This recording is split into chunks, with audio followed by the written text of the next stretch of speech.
Play TV.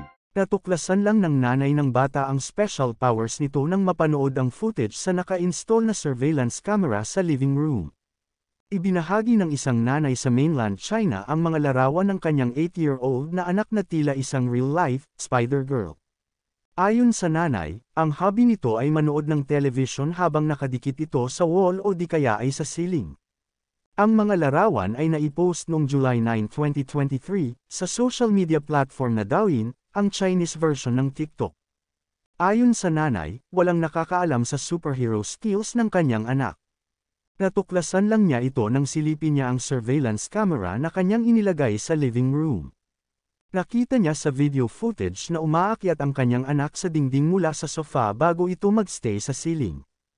Makikita rin sa video na casual na nakahalukip-kap ang bata mula sa gravity-defying perch nito habang nanunood ng television. Gayunpaman, sinabi ng nanay na sadyang mapangahas ang mga paraan nito ng paglalaro.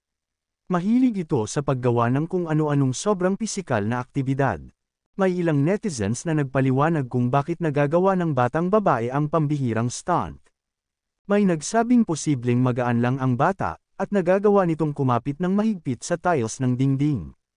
Isang netizen ang nakapansin na hawak ng bata ang remote control ng television. Biro naman ng isa, check if your girl has a spider bite on her. If so, you should get the outfit made. Inihambing kasi ang bata sa superhero ng comic book na The Spectacular Spider-Girl, na inilathala ng Marvel at unang natunghayan ng comic fans noong 2010. Ang ibang netizen na namangha sa bata ay tinawag siyang real-life Spider-Girl. Ayon naman sa nanay ng bata, ang kanilang lugar sa Pingtan Island, isang coastal city sa Fujian Province, ay masyadong humid ang klima kaya siguro nagiging mas sticky ang kanyang anak. Ito rin aniya ang dahilan kaya may tiles ang dingding ng kanilang bahay para hindi kapitan ng amag.